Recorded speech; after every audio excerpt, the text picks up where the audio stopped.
Chronometry calibrated.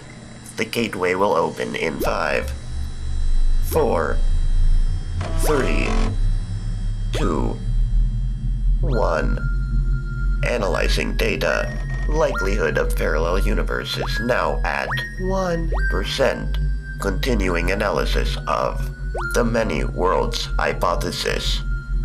Welcome to our show. I'm your host. Critics have called me terminally online, one of the most pathetic subhuman losers alive today, and the real-life version of the South Park Warcraft guy. But my friends just call me Gay Fish.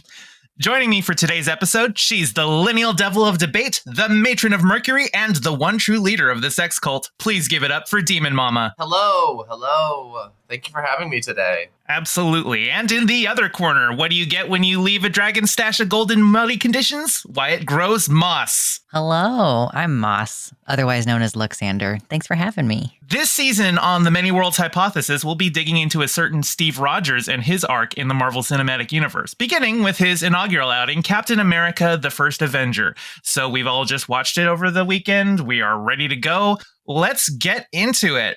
Now, before we get into the movie itself, I know, Demon Mama, you did tell me you were going to be a little Mike Stacklasa in this. Look, I kind of hate superhero stuff these days. Like, I'm not like a lifelong hater. I used to really like comics a long time ago, and even some of the early Marvel stuff, I remember liking Iron Man really well, for example. But over the years, I've really soured on it, and I don't know.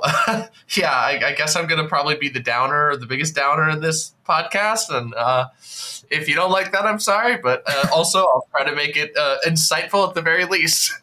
It's good to have a variety of opinions. I know Moss and I love this movie, right? Actually, I think, Moss, you're probably the biggest lover of this movie, right? I think that this might be my favorite Marvel movie, and this is keeping in mind that, I also am starting to get soured on the genre, but more in the sense of, kind of after Avengers Endgame, I felt like that would be a natural endpoint for you to stop regurgitating the same type of film over and over again. And this, it's been long enough now that I feel that these films are capitalizing on our nostalgia, even for those of us who were not comic fans originally. But as far as the first wave, what is it called? The first phase, yeah, that's the word, of MCU, I kind of appreciate going back and looking at those films and seeing how they had this sense of individuality that started to get a little bit muddied the more recent we get with them. But yeah, this movie in particular,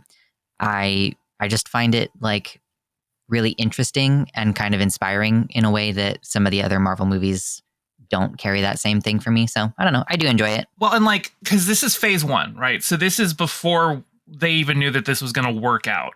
Mm-hmm. And they make their own movies about, you got your Iron Man and your Hulk and your Thor and your Captain America, and they hope that it'll all work together when they make the Avengers. And it did.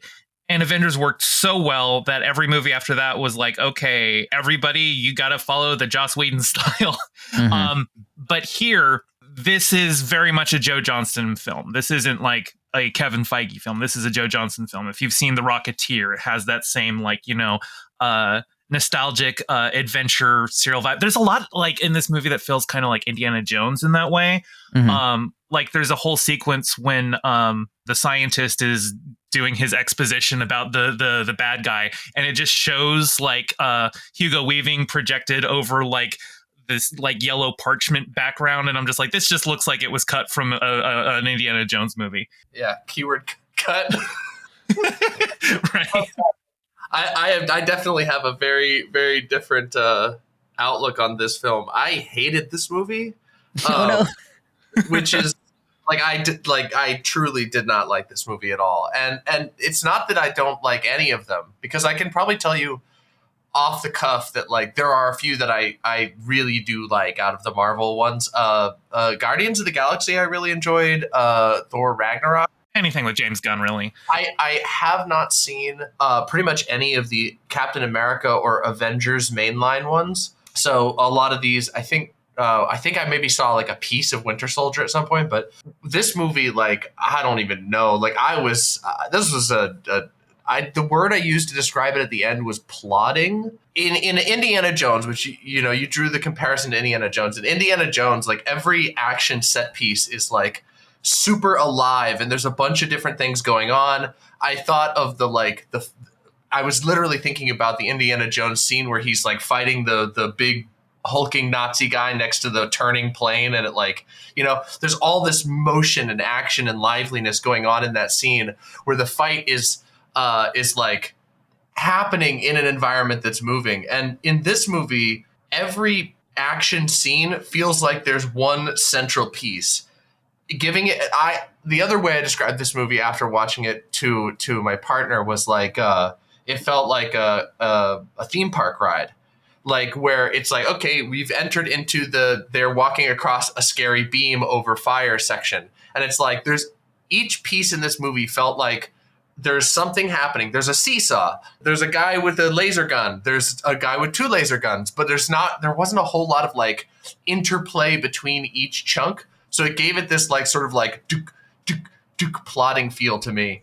Well, because a lot of it too is kind of like, especially there's like a whole sequence in the middle of the film where it literally just becomes a montage of Captain America doing like pretty much unconnected, disparate, war things. Like he throws a bomb into a tank, but like that's the scene, is that he throws a bomb into a tank and then runs away from the explosion. I do think I think my favorite action sequence in this movie is the first one where right after he gets the serum and chases down the guy who shoots Erskine. It's so good because it's him, the way Chris Evans does a pretty good like physical performance in this, because the way he's running, it's like he's never done that before. His limbs are flailing in a way that looks a little unnatural, like he's just not used to this body. I think that performance was. It was good. It wasn't overstated. It wasn't like he was flopping his limbs around completely ineffectively, but like his hands just seem a little loose. I don't know why they decided to do the like photoshopped head on the body.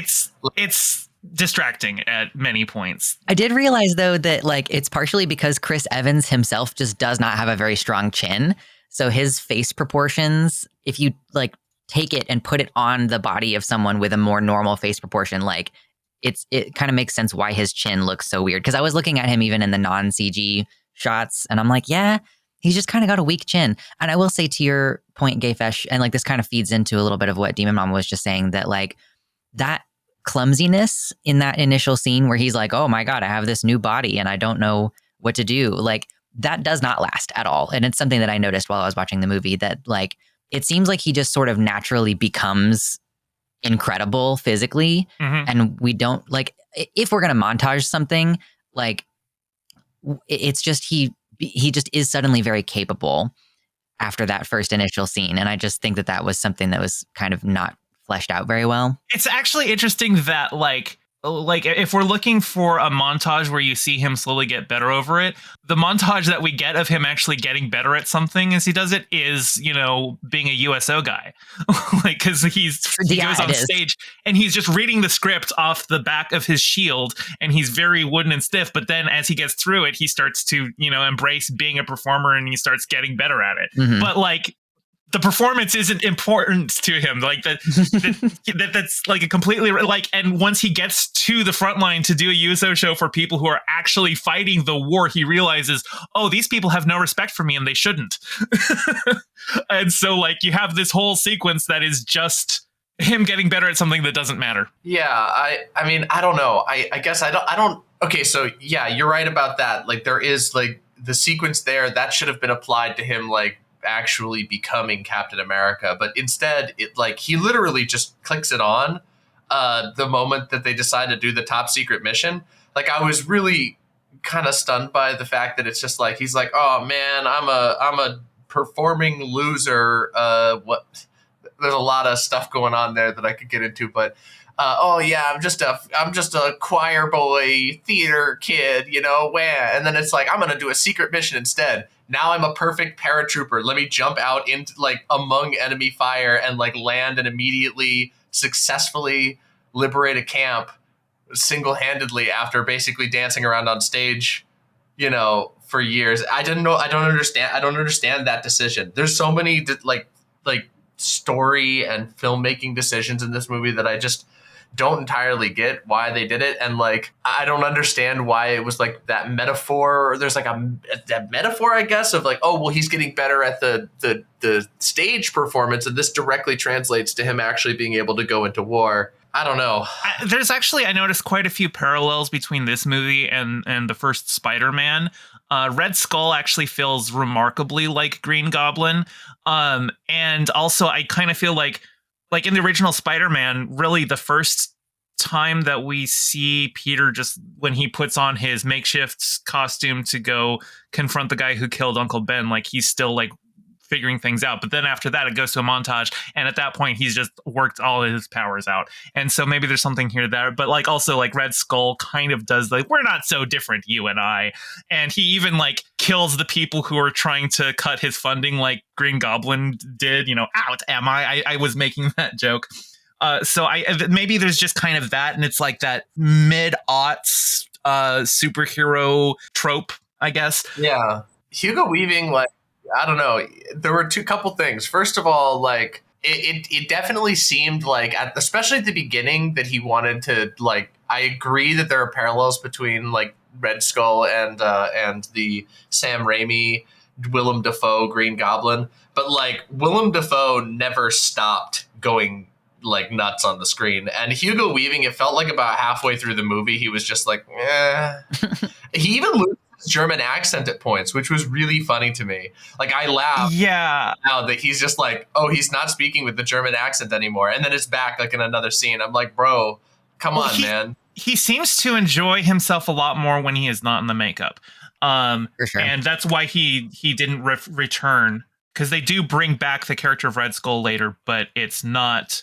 It's a different actor. Yeah, he does not reprise the role. He does not reprise the role, and it was the makeup. It was the makeup. He hated the makeup so much. It was stupid, in my opinion. Like, not like, I don't know. That was that was a thing that I had with this movie's like visual decisions, which is like, okay, it's a comic book superhero movie. There's a bunch of parts where the way that the camera and the script is structured, it's like, this is supposed to be larger than life, goofy, silly, etc. And yet the whole movie, like color wise and costume design wise, was very muted and like subdued for almost the entire movie, including like Captain America just being in like World War II like fatigues and like and holding just the shield. But even like, I don't know, but the shield's all like scuffed up and stuff. So there's this problem where none of it goes quite far enough to feel magical for me. Well,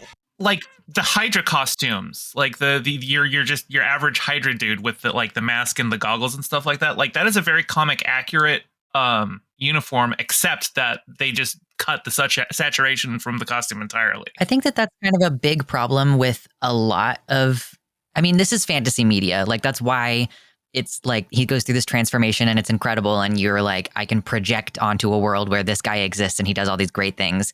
But I think it's a problem in the fantasy genre in general, both in Marvel and outside of Marvel, that it tends to, in trying to take itself more seriously, it cuts out some of the, I guess you could call it like the exuberance. Like, and I'm thinking in contrast to this, or in comparison to this, I'm thinking of Game of Thrones, because in the books, it's like, everything is very bright and colorful. Like everybody's got these banners and like everybody's just wearing a lot of very vibrant, bright clothing. And particularly, of course, when we're looking at the higher class, obviously peasants are not going to have like bright, vibrant, dyed clothing necessarily. But that's the thing that I see with these Marvel movies. And I kind of think that this is something that Deadpool 3 kind of like came full circle on almost, or like let's be defiant toward the genre of comic book movies by bringing out the yellow, like Wolverine costume. I still haven't seen the movie, but I've seen the memes. So it's like, it's bad. It's trying to, yeah, of course, it's trying to take itself so seriously, like this movie that we're talking about and the genre as a whole, that it wants to shy away kind of from those like gaudy, comic accurate representations. I don't know.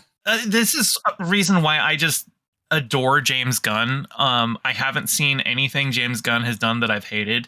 And he loves to embrace the color of the comics, and he loves to embrace the goofiness of the comics. But what he doesn't do is he doesn't do that Joss Whedon thing of acting like it's uncool to be sentimental. Like, Joss Whedon will immediately undercut any scene of sentimentality with a joke, whereas like James Gunn will tell a joke and then show that the character is telling that joke because they're like, you know, hiding their actual feelings, and then it goes into the sentiment because James Gunn isn't a coward. I mean, it is. I was constantly thinking of my viewing experience of Guardians of the Galaxy while watching this movie, and like just how much more fun that movie is, even though it's also like an origin movie and there's a lot of stuff that needs to be like set up and built. There was nothing in this movie that stood out as like unique or independent that was special to Captain America. Even his shield was like played a fairly small part in the movie and felt very like almost hammy. Like it's like, oh, he picks up the door in the beginning, get it? Because the trash can. Yeah. And it has a star on it. Oh my God. Like, well, and also like, if we're talking about the shields too, like, and this is something that just carries forward through the rest of the MCU, that Cap's shields just has the magic ability when he throws it, it always returns to his wrist, and he's always doing trick shots and stuff like that, but they never show him learn to do that. It's just something he's automatically good at. And yeah, I thought in this movie, and I was just like, okay, like I immediately thought of the pen thing from Guardians of the Galaxy. Remember that there's the guy Yondu or whatever, and he has that pen that he can like whistle around. It's an arrow. Yeah. Yeah, that thing is like that is like, okay, it's not that big of a thing. It's like a homing arrow. But like they added like a character to it where it's like, this is fun. Mm-hmm. You get to see like, you know, oh shit, he's pissed off. It zooms up on his mouth. He does the little whistle. The thing is zipping around and hitting people. And I'm like, oh man, that's so, there's character. There's something there. And like, sure, I don't know. There was nothing here for me to grab onto in that regard. Well, and what I was going to finish with is that I thought it would have been cool if they had a scene with like Steve and Bucky before Steve gets the serum, where like maybe instead of going to the Stark Expo or whatever, they go out to a bar and like a baseball game or something like that. And at the bar, they're playing pool. And Steve, even though he's puny, is actually really good at pool, and he's doing trick shots. Yeah. That alone would show that, okay, he knows how to do trick shots, and that's why he's so good with the shield. Or frisbee. Just something like that. That's a real thing. Frisbees have been around forever. Let them play a game of frisbee out on the break. I don't think were frisbees used in the 40s? I don't know. It's we're flying, but it would have been comparable. Yeah, it would have worked. Frisbees were first used in 57. So here's how it happens. I got it figured out. Okay, they have a Canadian friend. Okay, and they meet up for him at the bar, and he's like, "You want to play a game of crokinole?" And they're like, "What crokinole?" And then they show it, and then they're like, there's a little mini montage, and they're playing, and he's like flicking the little discs, and they're bouncing, and he's like getting perfect shots. And like, what the hell, Steve? You're great at this game. And then it's like, yeah, you'd fit in Canada. And he's like, no, I'm an American.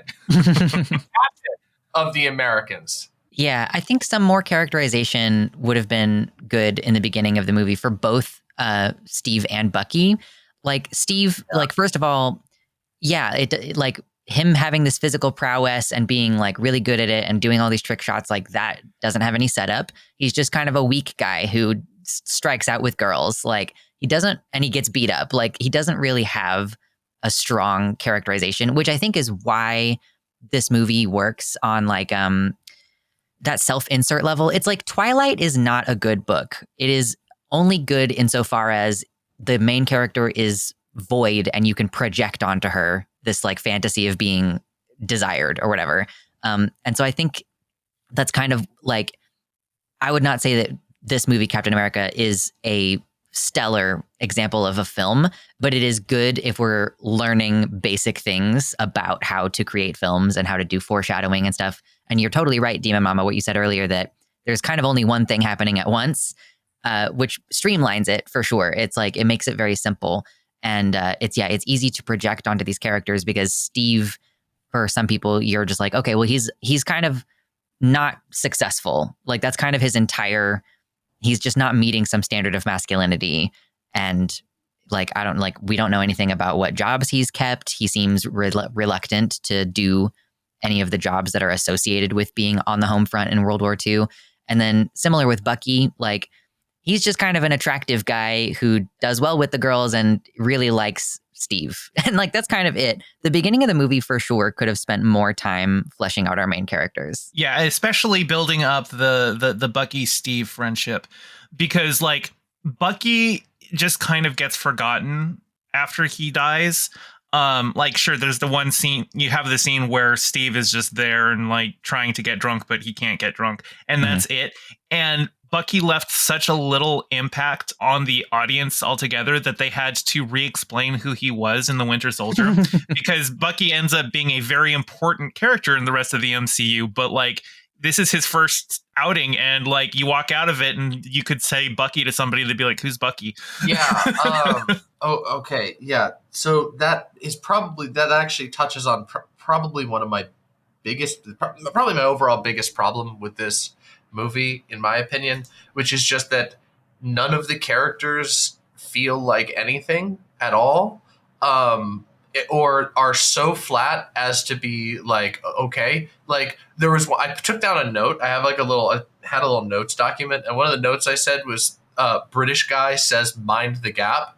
And I don't remember a single other thing that character says. Like, the Howling Commandos, just in general, like, most of them get maybe one line. I think they're so funny. I couldn't stand it. I was like, who are these people? They're like lower than red shirts. They don't even have like they don't even have the identification of being like, these are the expendable guys that are going to get blown away so that Captain America can have his moment. It's just like, they're like, hey, we better, we got to get on this train. And then British guy's like, mind the gap.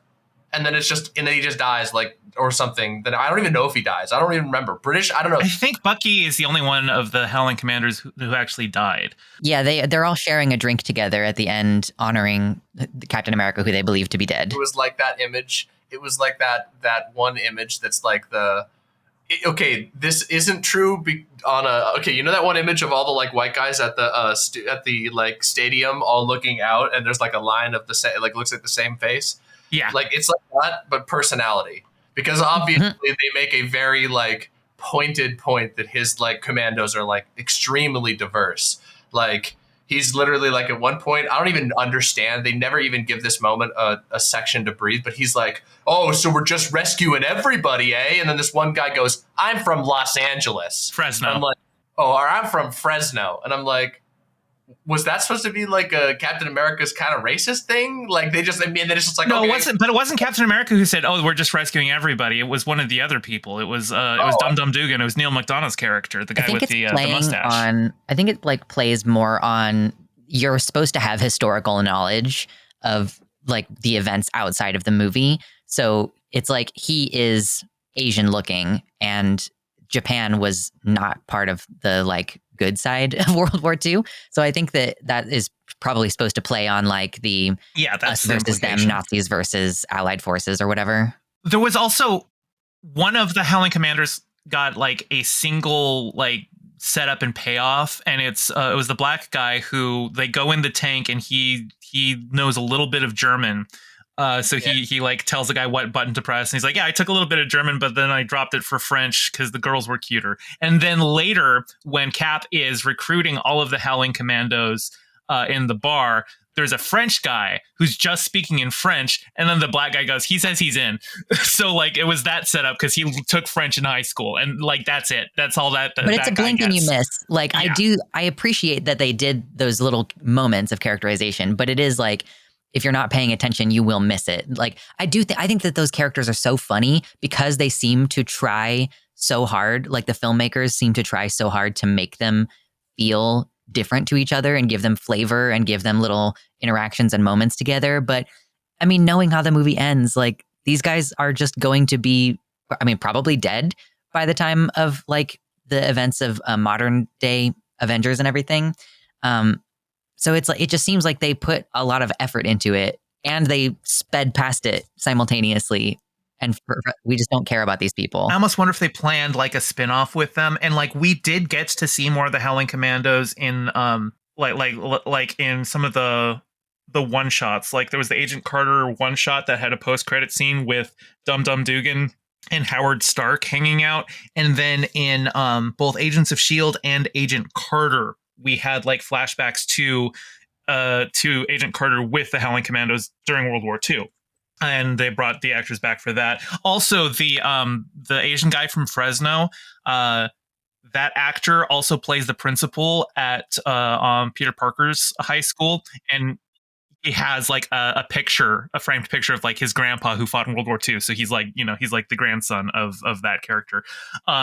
So there's little bits and things here, but they're not important characters. That kind of confirms my feeling about this movie, that this was like that a lot of this stuff is they are hooks to the fandom, where it's like, oh, you guys know from the comics that these guys are what did you call them? Something's Commandos? Howling Commandos. Howling? Howling. Okay. Howling. Okay, so I didn't even know they were called the Howling Commandos. I just thought they were guys. It's not in the movie, no. Yeah, so like you have to know, like all of these things are like for someone who's consumed the comics. I'm sure they're like, that's a thing. It's the thing that you recognize and that you can kind of backfill. And the same thing, like from the guy's principal's dad is in World War II, but in the movie, none of this actually like nothing happens with these characters to any depth besides them being present. Like when we're talking about the characterization of the Commandos, like my mind immediately goes to Inglourious Bastards, which is a movie that has a similar structure to this arc. It's guys that go behind enemy territory, and each of the characters in that movie is very distinct. They all have their own identity, specialties, sense of humor, delivery. They're all very unique characters, and we see that throughout. It's not like you drop into this movie that's following Captain America, and like once in a while Commander 3 from issue 37 says his key line, "Mind the gap," for no apparent reason, which is like, I don't know. I hated that aspect of this. It almost felt like there were too many of them. Like if they had pared it down and given a couple of them more distinct play. Like if you made the Inglourious Bastards connection, I want to make a more apt comparison, a lot more one-to-one, of Wonder Woman, because Wonder Woman is a World War I movie where she teams up with her own version of the Howling Commandos, but there's like 5 of them, and they're all given a lot of screen time and a lot of time to shine and their own personalities, and like you can remember all of them. Yeah. It was a problem throughout the movie for me. My biggest problem with the movie over anything else was just that the characters had no actual character in my mind. You got like even Captain America, like obviously he's the main person, so we see the most of him, but I feel like we don't really learn all that much about him, except that like the movie kind of asserts that he's like the ideal guy. And I don't really know 100%. Like, obviously, there's something. He has a problem with bullies, which I don't feel like it really like translates. Like, it doesn't really translate well over into the overarching story, because we don't really see why he identifies. I mean, he identifies Hitler as a bully, like as an off-screen calculation, because they have this weird thing where. This is tangential. I'll talk about this later, but the Hitler Hydra, Nazis Hydra thing was the chemistry was for me slightly off on that front, but whatever. There was another thing, like example, Howard Stark. I think his name was Howard Stark. Yep. And then there's Captain or Dr. Erskine. Dr. Erskine. So Dr. Erskine is like present for a huge portion of the movie, but we don't really actually learn that much about him as a person. We kind of see him doing things, and he has like a screen presence because the actor is obviously acting. Stanley Tucci. Yeah. Stanley Tucci's great. Yeah, and I mean, he's fine. The performance is fine, but there's not much for us to actually latch onto, and yet it's sort of said throughout the movie there's this like very strong nostalgic connection or sentimental connection between Captain America and this guy, but they only really, as far as we can tell, they only knew each other for like 2 weeks or 3 weeks or something, and then also on the screen time, it's like 20 minutes. And the only time they really spend together is like this one drinking thing and then an experiment it's all very comic book. It's like comic book reference. It's like, okay, well, here's the moment where he becomes Captain America. That's important. And then this guy, well, he's the guy who made him into Captain America. He's important, but we don't know why. We don't see why. And I'm trying to think of another like movie where there's like, this kind of like connection between he's kind of a creator figure or a father figure, but we don't ever he's really like see Yinsen in Iron Man. Yeah. Because Yinsen was the guy that helped Tony build the suit in Iron Man, and then he dies while they escape. He dies to help Tony escape. And so it's that idea of, you have this brilliant foreigner usually who helps out the white main hero and then dies in the attempt, and it's like, well, I, the white man, must carry on your burden. I mean, it kind of follows the hero's journey a little bit, that it's like a mentor type character. And I think that, like, obviously, I'm not going to disagree with the overall criticism that characterization is like a very big problem in this movie. I think that for Erskine, we're supposed to understand him as like, he's a refugee. Like, he's a refugee from Germany. He is from there, and he wanted to participate, or he didn't want to participate in the like Nazi takeover. So, and like, he views the Nazis as a bad thing. And this movie flattens, I mean, obviously, like, there's not like a lot of nuance for Nazis, but it does flatten this into completely like, these are bad guys, these are good guys. And I guess another thing that I would like to point out, and I think that this is an issue that Gayfesh has a lot, is that like Hydra are like mega Nazis. And for like Dr. Zola, who joins, he is ostensibly like, we don't get an indication that he was strong armed into doing any of this stuff. He's just a Nazi working with Hydra. And then little things start happening where there's little bits where you can see that he is afraid of Red Skull. Sure. And he's the only member of Hydra that they capture who doesn't commit suicide. He's willing to make a deal so that he can get Operation Paperclipped.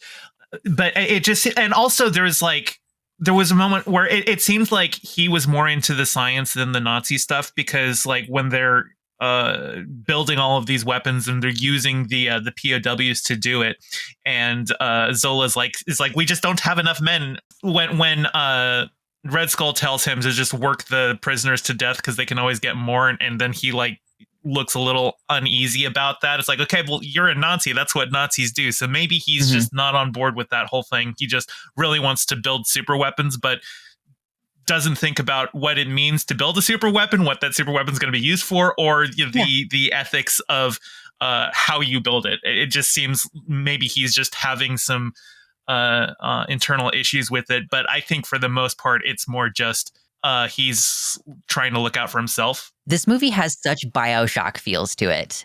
I have not played BioShock. I've seen them played, but it has that kind of feel of like, speaking of Dr. Zola and him being like apparently uncomfortable with the Nazi aspects of being a Nazi, weirdly.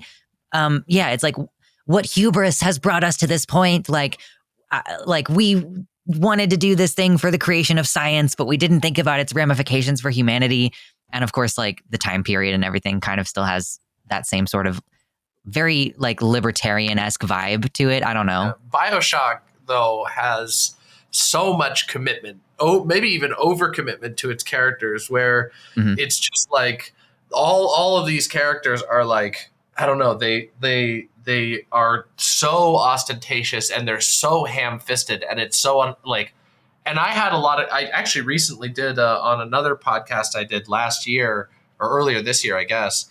I did an episode on BioShock where I went and replayed it, and it was like there are a lot of things that I had to say about it, and it's strange conclusions and ideological leanings. But the game has this, it really does commit to its premise, and like also it goes deep on these things, even if it goes deep and doesn't I don't think it necessarily like thinks about everything correctly or whatever. And I feel like this movie is like, Captain America is very afraid of going past the surface level. Like, I don't even know. Like, I with Captain America, you have sort of the vague sense that he has a strong sense of justice, but his strong sense of justice is like mostly like it just kind of like aligns with a very generic like the American way, but we don't actually see it articulated in full what that really means. And none of the other characters have much. Again, like the Howard Stark character is purely a hook to the comics. I don't know what we're supposed to get from him. He's invented. He's just Tony's dad. He's just Tony's dad, and I hate that. Like it's so. It's one of the things that pisses me off the most about like comic book movies and why I stay away from them, because it's just like I don't like. I'm watching your movie. Like, give me something to hook onto that isn't just like a reference to some other thing, or like a hook in, or like or a like a nod to like your knowledge of a series. Because I don't know, like he could have been 100 things. They could have been like, oh yeah, Howard Stark in this movie, you're gonna work with him, but he's like an unscrupulous inventor. But he's just not. He's an inventor guy, and the only thing, and we see him that sometimes his inventions don't work 100%, but it's not really a big deal. He's just there so that you can have a connection between Cap and Tony later when they interact. This movie felt like it felt obligatory in that it was like everything here is us setting up pieces for other stuff that we're going to do, and those maybe might be actual movies, but this one is just us putting up as many different like hooks and playing, spreading out the play field as wide as possible. And I just I don't know, it didn't work for me like on that front at all.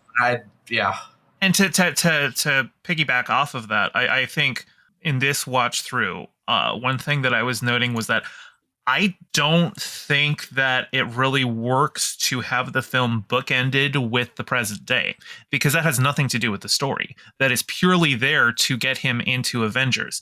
And so, like, you open up with them finding the ship buried in the ice, and they find the shield, and then it flashes back and you don't even address it again until the very end when Cap wakes up in present day.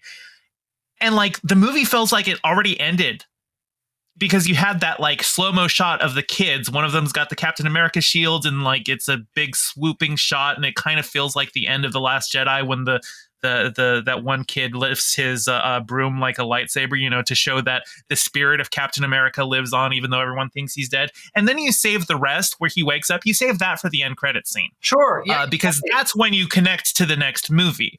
And that right there, that is there because because the comic fans have the expectation. Well, what we know about Captain America is he gets frozen in the ice and thawed out decades later.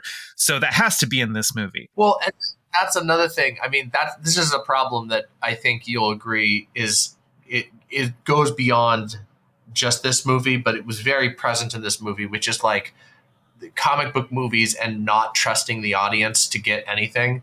Like, to me, if a movie, when I see in a movie, especially a movie that's like a fantasy movie, if you don't see the villain die, then you know he's coming back. If the villain goes, and he falls off a cliff, but you never hear a crunch, you never see him fall into lava, you know he's not done yet. That's just part of the genre. But in this movie, it's like, no, it can't be enough that you literally see Captain America. First, you see Red Skull teleport away mysteriously, and he's like, he must be dead. It's like, no, come on, man, obviously. And then, like, don't you know about movie tropes? No, I mean, it's not just don't you know about movie tropes. He just teleports into space. It's like he doesn't even whatever. Then the second part is the plane crashes and sinks into ice. That's like the most. If a movie writer could trust their audience even a little bit, you go, did he get frozen? What happens in all of media ever? We in real history, we dig things out of the ice and unfreeze them. Well, and also you have the scene. You have the scene where Howard is in a submarine and they find the Tesseract, but they're like, the trail stops cold here, no sign of wreckage, and Howard's like, keep looking. That's all you need. You don't need the scene in the beginning where they actually dig it out of the ice. I think it would have been stronger without it, for sure. There's a lot of points where I feel like if they had taken that to heart and trimmed the movie down or used the screen time elsewhere, like everything would have had more life in it, and it would have been, it would have felt more organic instead of a slow moving theme park ride where you go, which was more or less my experience with it. Oh, can I talk about real quick? Can I talk about my thoughts on the Hydra Nazi stuff? Yeah. Okay, so for the opening to the movie, I was like, because I didn't know how much this movie actually was going to like talk about Nazis or whatever, which it mentions them a lot. It doesn't really talk about them that much, but in the beginning when it opens and it's like all Nazi imagery and then it's like Hail Hydra, I was like, ooh, and I had this feeling of just like, this is a movie about like just have it be Nazis. And then I was like, okay. And then they kind of acknowledged the Nazis. And then as the movie went on, and I kept going back and forth about this. And the part that really sealed it for me was the scene where they kind of collectively conclude that Red Skull is a bigger threat than the Nazis. And I was just like, why did you choose to do it that way? Especially because the film is trying to distance itself from the worst things that the Nazis are doing. Like, you don't hear anything about the Jews. You don't hear. I think that's because of that, right? Like, you can't. It's really hard for you to go, yeah, guys, this is the real villain of the movie. Focus on this guy. If you are honest about what was going on in World War II in that area of the world at that period of time that Steve Rogers is ostensibly fighting it about. And to me, it just came off as like very cowardly and borderline offensive to be like, oh yeah, actually the real big bad is this guy because he's going to blow up every capital in the world. And that's really bad. It smacked of, not to get too political about it, but it smacked of like the eternal conversation around like, oh, we always like the harm reduction thing. Well, yes, these guys are horrible, but don't spend your time talking about that because there's a bigger problem right around the corner. And it's like, so what you're saying is, in a choice between 99% Hitler and 100% Hitler, Red Skull is 101% Hitler. Yes, and it was such a you have control over your medium. You can write it differently. Like, they don't have to have him be like. They didn't at all have to have, I don't care if it's in the comics or not either. I don't know. Like, obviously in the comics there's a lot more room to breathe. There's a million different timelines and blah, blah, blah. And, all of the writers have their reason for writing about these things. But in the movie, you don't have to have him be like, yes, I am worse than Hitler. Watch me worse than Hitler.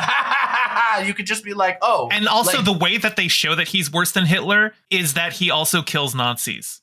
Like, if you think about it, because they come in to shut him down and he kills them. And like, before he kills them, one of them notes that he's got Berlin targeted on the map. So it's like, that's how evil he is. He'll even kill the Nazis. And it's like, okay, but killing the Nazis is a good thing. Yeah. The idea, of course. And that is the one political like message that comes through this movie is that nationalism is actually totally good. And by that, I mean, they don't even say that. It is just so taken as truth. They do say it, though. Do they actually say right it? at the end? At the end. Yeah.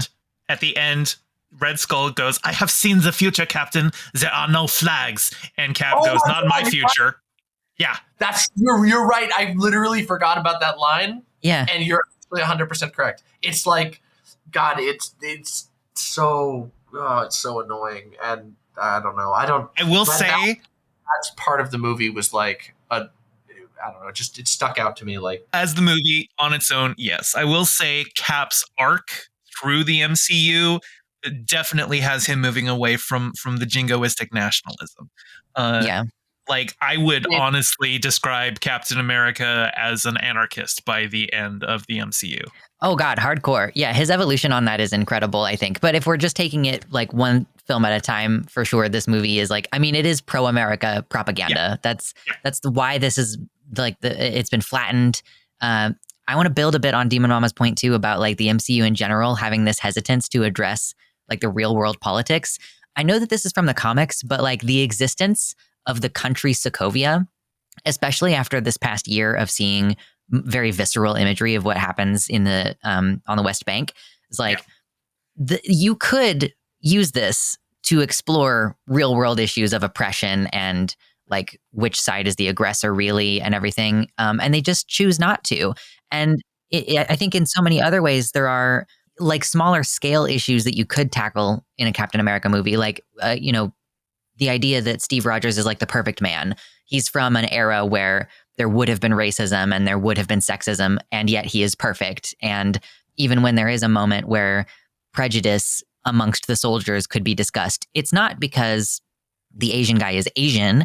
It's because Asians are on the opposite side of this war, this very flattened conflict where all Americans and allied forces are good guys who have no internal structures. Like, they're not particularly objectifying of women. Like, women have a strong presence in the military. I mean, obviously just kind of represented by Peggy. And then you had that one guy that Peggy punches because he was being sexist. Sure, yeah. But he's like the outlier, right? Yeah. And that's like the only discussion of sexism or racism or anything that we get.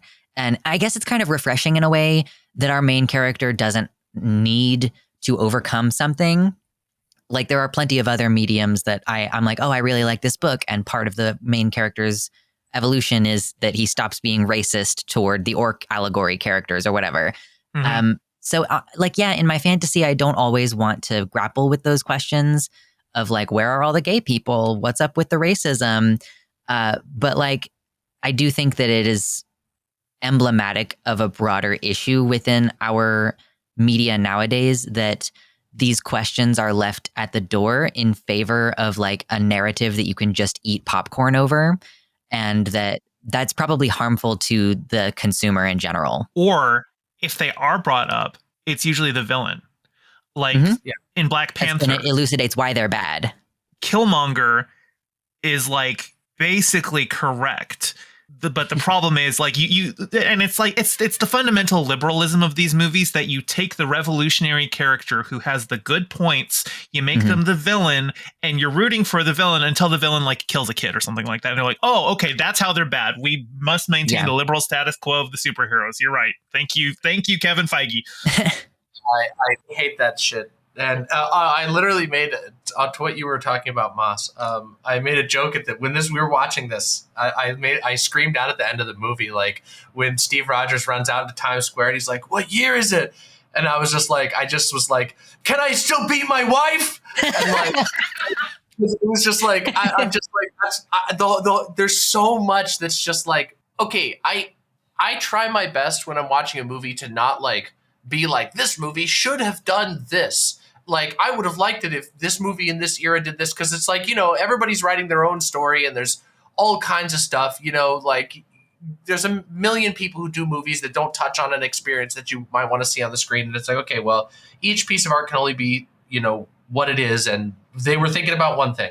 But when a movie is like deliberately touching on all of these things, if you make a movie where the Holocaust is happening and your character is fighting and going into a work camp, you kind of have to. You kind of can't without communicating something upsetting and weird and or offensive or thoughtless if you're not like gonna grapple with that in some way. And I felt a lot of that in this movie, that I just wish that it had something to say about the setting, especially because I don't know, like, to me, it's like that you don't like bullies is like your motivating reason to take down Hitler. Like, I feel like that kind of undersells like Hitler, Yeah. He's not just a fucking bully. In fact, I don't know. I don't even know if he was an interpersonal bully. Maybe he was, maybe he wasn't. I don't know enough about Hitler as a person, but on an international level,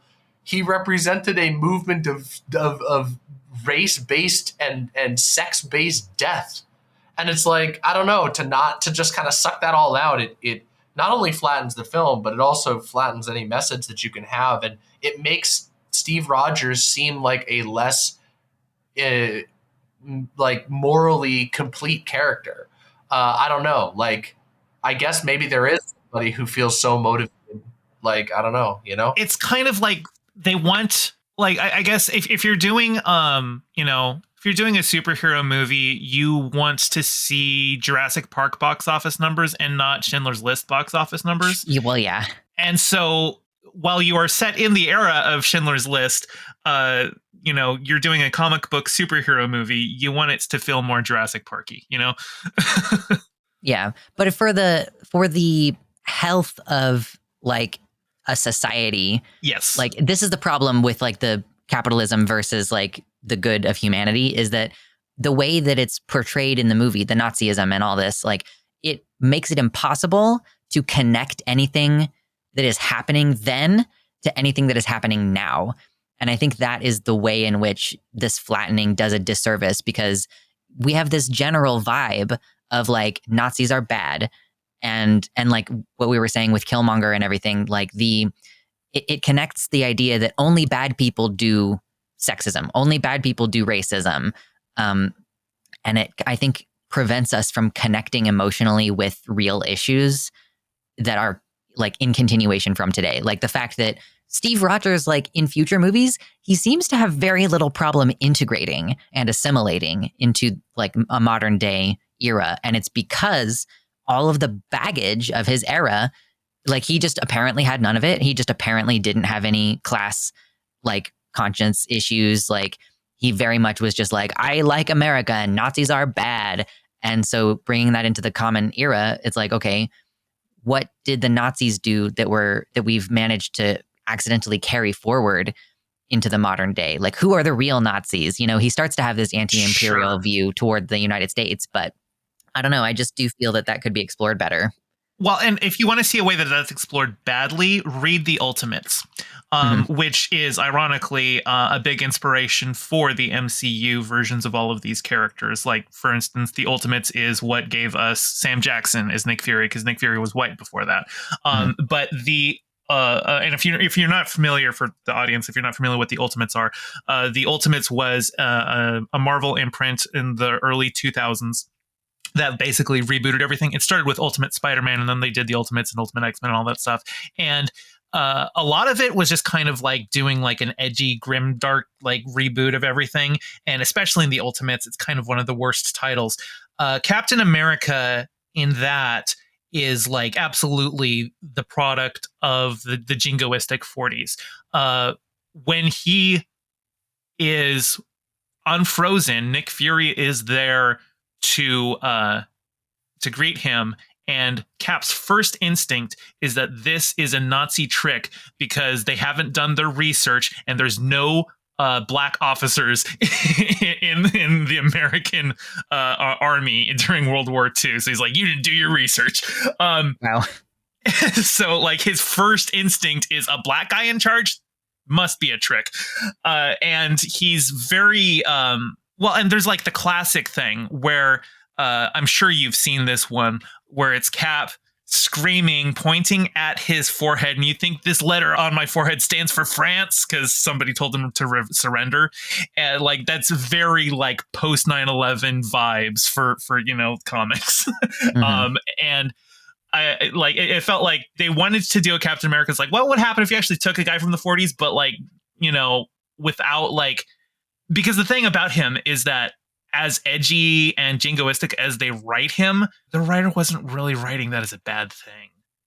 Yeah. So it wasn't really a good examination of that era. It was like, here's all the toxic aspects of the 40s that I think were probably still good. Let's bring that into Captain America. Yeah. So two things on that. So like on what you both were kind of saying, and just so two things. First of all, on the idea of like a character out of time who like has baggage or no baggage, I do believe it's possible to write a character whose like moral center is like out of step with the time that they're from. Yeah. Like, I mean, I immediately thought of like Public Universal Friend. Like, imagine if somebody teleported Public Universal Friend, if you're familiar with that historical. I'm not. Okay, so Public Universal Friend was a Quaker in, I don't remember the year off the top of my head, early early colonial America, and they were a non-binary Quaker who basically said like their identity was that they were put on Earth by God to be a friend to everyone and anyone. They were strongly in favor of emancipation, anti-slavery, long before anybody else was really on that like train. They were in opposition to. They like argued with their own religious movement about issues of like women's liberation, about gender liberation as a whole. So this like really incredible and interesting, sort of anomalous moral figure who was in opposition to all of the mores and values of the time in a way that like we nowadays would see as like respectable and good, but was persecuted at the time. So Public Universal Friend is a very interesting historical figure. I want to just cut in 1752 to 1819 was when they lived. So there you go. Okay, so post-colonial America, but not by much. Yeah, so Public Universal Friend, that was like very interesting. If you did a story about Public Universal Friend being brought forward into the future and them being like, wow, you've made so much progress. Oh, but there's all these things that still need to be fixed. Like, I think that could be interesting, but that does not happen here at all. And I think that kind of dovetails into another thing that I wanted to say, bouncing off of what you were saying, Moss, which is just like one of the things I dislike about comic book movies as a genre at the moment is that they very frequently, the ones that I've seen, feel completely or seem completely uninterested with anything other than sit down and eat the popcorn and watch the thing. They're not really interested in saying anything to the audience. They're not really interested in getting the audience to think about anything. All of those things that happen are usually incidental, or as a necessary reason of like communicating a pre-existing character. Okay, we have to have this aspect of Captain America because that's how he was originally written, and the fans that we're trying to get down to sit down and eat the popcorn and watch the movie will need to identify this there, as opposed to a movie that's sitting down and going, I want to tell this to this audience. I want my audience who watches this movie to walk away thinking about this subject. And a movie that does that, and even if they do it terribly or come to, ridiculous conclusions, is always going to be more interesting to me and more valuable to me on a personal level than a movie that's basically, okay, how do we minimize this the most so that we can just get people to freaking watch the goddamn movie? And I feel like it's present in a lot of comic book movies that there's this desire to just get you to just watch the screen and don't think about, we are not going to put anything to make you think deeper. We're not going to put anything to ask you a question. We're not going to put anything that really makes you feel anything other than like the epic, which is like, oh, we need to have this for an epic moment. But it's not really like, it's not epic. It's epic for its own sake, if that makes sense. That's one of the things that frustrates me about a lot of the comic book movies. And I'm hoping that through this, I'll be pleasantly surprised with some of these, but, I have my skepticism. Well, you said you haven't seen Winter Soldier yet, so, Yeah, I have. That's a good one, I think. Last thoughts, Moss. I just want to give a couple of, I guess a positive thing, just since we've been very critical of the film. And I think that this is good. Good film analysis is critical, but we can acknowledge some of the good areas as well as some of the bad areas. And honestly, I think that so many of these movies stand on the performances.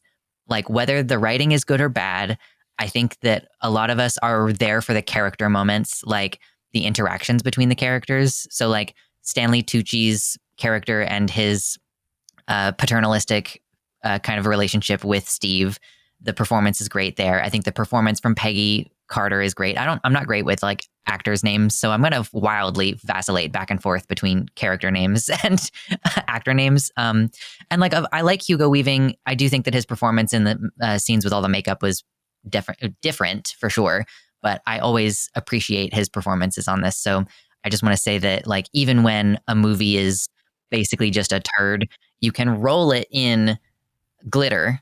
And that often in MCU movies it just relies heavily on the casting, basically. All right. Damon Mama? Yeah. I'm definitely the most negative person here about that. I felt like this was a bloodless, sexless, spineless movie. with a muted color scheme that I hated. I will agree that the performances are the saving grace, because it does seem that most of the actors there were really putting their all into it. And I feel like that is a common thing with my experience. I was a little disappointed with Hugo Weaving in this movie. But even still, there are a number of points in the movie where I feel like he was really, putting in his whole heart. I will say that I walked away from this movie feeling confirmed in my pre-existing feelings about the comic book movies I've seen before this. But I am actively maintaining an open heart towards the future of these other movies, because I want to, if there's good to be found, I'd like to find it. And I don't know, Captain America, First Avenger, kind of a snoozer for me. And I wish the characters were characters. But I didn't, I did kind of hate the movie, but yeah, that's all, I guess.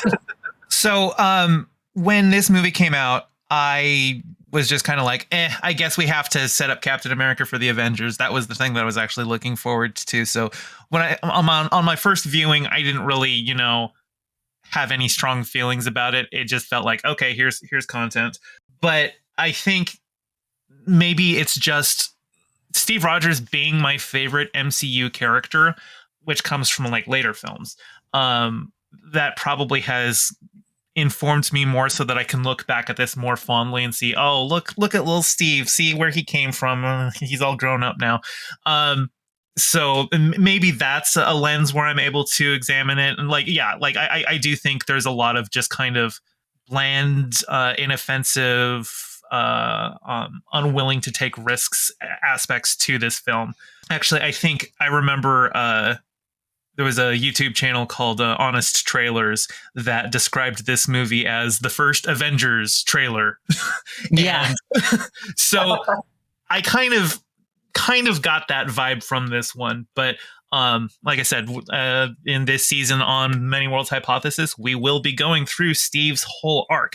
And, where else to begin but the beginning. So I'm looking forward to seeing where we take it. Next up will be the Avengers. But thank you, Demon Mama and Moss, so much for joining me here. If you want to shout yourselves out, Demon Mama, you go first. Just search Demon Mama. You'll find me. I'm on many platforms to varying degrees. And I have, if you go to my YouTube channel, you'll find I have a whole bunch of movie reviews. And I tend to be very opinionated about art, but I also really like to talk about it in depth, whether I like it or dislike it. I always try to give it the respect that it deserves. And so, yeah, you can go check out all my reviews. Just go to my channel, search reviews, and you'll probably have a really good time. It was great. This has been an absolute blast. So thank you so much for inviting me to be a part of this podcast, because it's been awesome. Absolutely. And Moss? I just changed the name of my channel. If you've heard of me before, you've heard of Luxander. I just changed the channel name to Musing Moss. Musing Moss is going to be more scripted content, and I do plan on doing media analysis stuff. So if you want to go subscribe, look forward to more of that. I am no longer going to be reacting to every single day new politics stuff. And I do enjoy the opportunity to go in depth a little bit on movies and books and other enjoyable forms of media. So this has been a fun romp, and I have been humbled somewhat about this being my favorite Marvel movie. And I am Gay Fesh. I am a Fesh that is gay. And if you are wondering where to find me, that's an interesting question because you're watching this on my channel. So, all right. Thank you all so much, and we'll catch you in the next one.